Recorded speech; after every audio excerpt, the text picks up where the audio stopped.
Hey, hope everyone's getting over their St. Patrick's Night hangovers and ready for huge Wednesday night FanDuel fantasy basketball.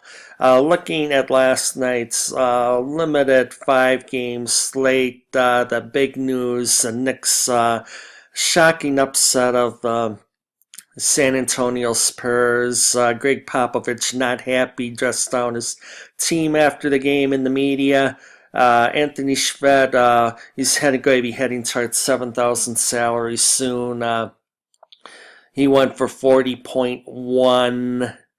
Uh, Victor Oladipo had a nice night, 46-3. He and Giannis Antetokounmpo came back strong.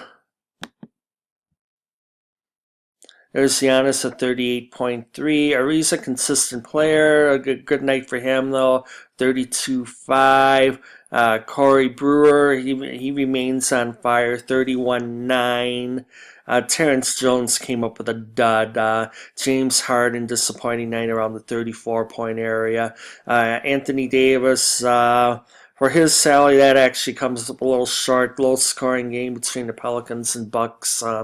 46.4. You see Andrea Bagnani, 34. Here's Marc Gasol, 40.2. Star of the night, coming back from the dead, Reggie Jackson, 55.4. 2020 night for Mr. Jackson. Jeff Green bounced back, 31.5. Ilyasova's 29.6 is kind of hard to just worry about the night. Jason Kidd only lets him play 15 minutes for whatever reason. Udort continues to start, 27.3. Some Eller developments. Clippers late, catch it. Okay, nights about what you would expect from Chris Paul, Blake Griffin. He tried to do a combo platter with them. JJ Redick continues to see major minutes 23. Like I said, Blake here's a double-double for him. Kemba Walker continues to split time with Mo Williams. Mighty Junis, good night. And Brewer at 12 rebounds as well. Bummer news of the day. Klay Thompson, 7 to 10 days sprained ankle. Kind of came out of nowhere. Appeared to have gotten through Monday night without incident. But Steve Kerr has already said 7 to 10 days. That's his timetable. So if you had him in a weekly, in a playoff series, playoff game, he's obviously out the balance of this week, and you'll have a decision to make for next week based on that 7 to 10 day time frame. And in college basketball, someone in Iraq, Marshall Henderson, had to like what he saw. Ole Miss Rebels came roaring back in the second half after Seth Davis had ridden them off after BYU made Tyler Haws made everything in sight for the first half, and he assumed that BYU would continue to make every shot in sight. That did not happen. Kyle Collinsworth tweaked his knee.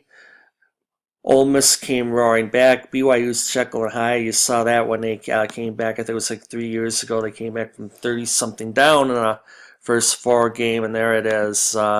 Ole Miss from 17 down. They will be playing the Xavier Musketeers on Wednesday. So there's a little college hoops for you.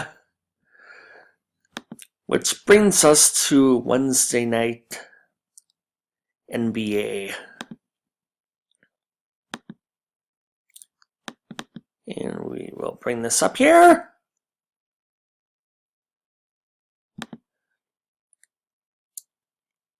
And count them Actually, it looks like a huge 11 game slate. Obviously, it'll be like for Thursdays, the NBA gives the NCAA the spotlight. Come back Friday night strong. Westbrook actually goes up a tad. This little tentative lineup will be assuming Westbrook will play. That I can squeeze Westbrook in a lineup. I'm kind of going that way. I'll throw in an alternate lineup, catch the annotations throughout the day. I'll probably throw a balanced lineup there. So among the point guards, we could decide between an Elfrid Payton, Reggie Jackson at Philadelphia, second half of a back-to-back. At least it's an early start. Make sure he plays. Pistons can't win too many games. They're playing for lottery position right now. But we will have him for the second point guard.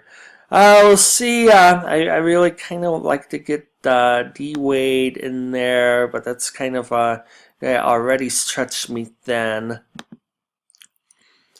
So we'll see possible shooting guard options. What some computer might think could have a good night. Joel Johnson, okay, we could go with a second. I haven't followed Caldwell Cope, the KCP fortunes too much lately. What do you think we can get him in there? See how he did last night. 24-5. Yeah, there's a risk of a dud like the previous game, 7-9. There you go. LeBron's kind of coming off a dud, but a favorable matchup. So there are a few kind of like to get LeBron and some more balanced guys in there. Chris Middleton's been, most Tobias Harris, that was a dagger, early sprained ankle. Chandler Parsons playing strong lately. I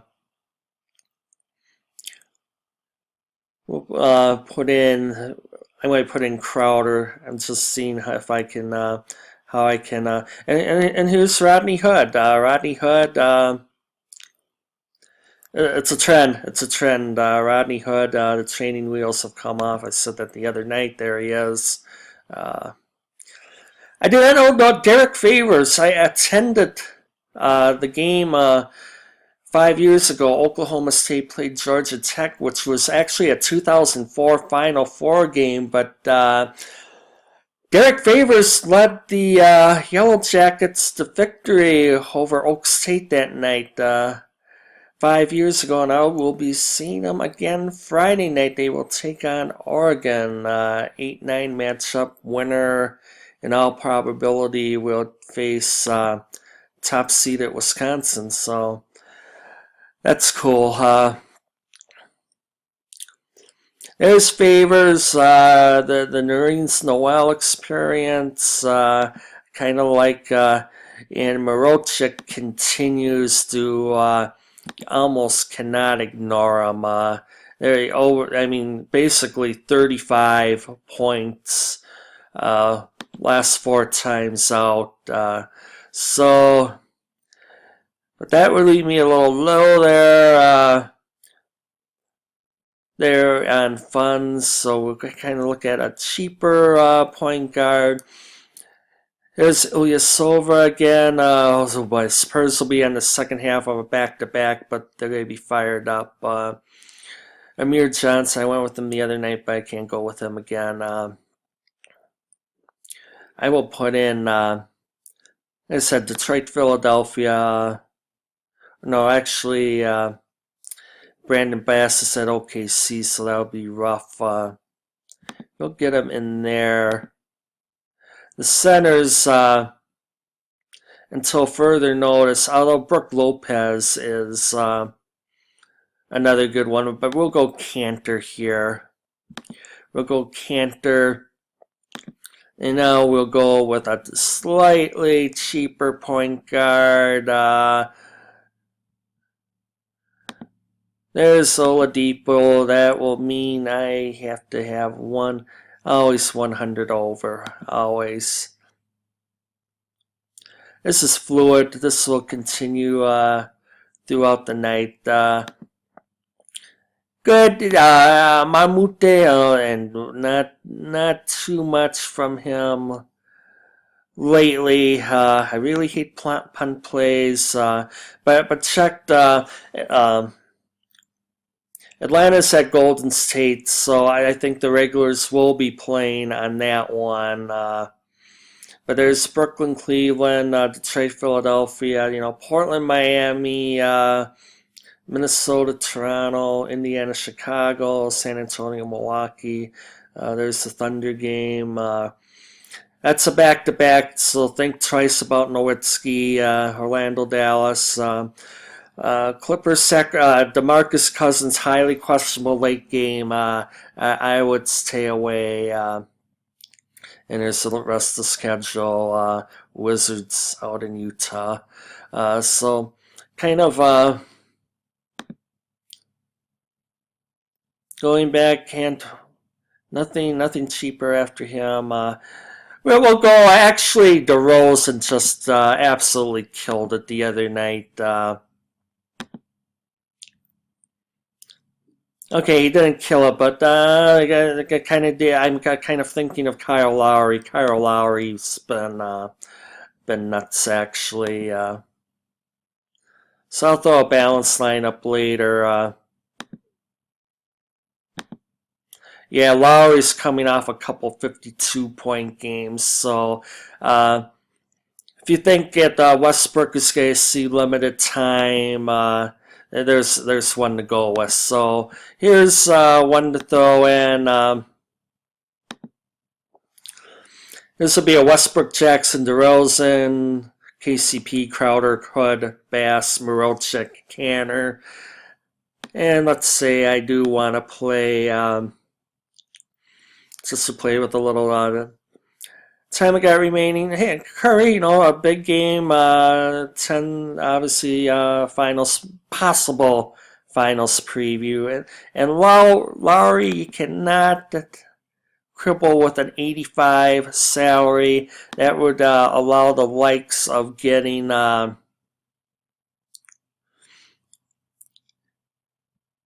well, again, nice power forward. It's going to be almost guaranteed 45. There you have, you can get Aldridge in, and then get a little better shooting guard. And actually, even Turner would work great in that spot. Actually, Avery Bradley, even a little bit better lately.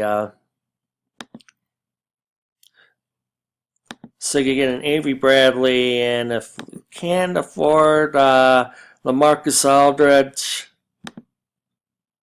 Paul Gasol would work. So there would be a Lowry, Jackson, DeRozan, Bradley, Crowder, Hood, Gasol, Mirotic, Cantor. And I should say, hey, check out my bracket picks. I doubt they'll go anywhere, but check out my channel. I had some bracket picks I made out on Sunday night.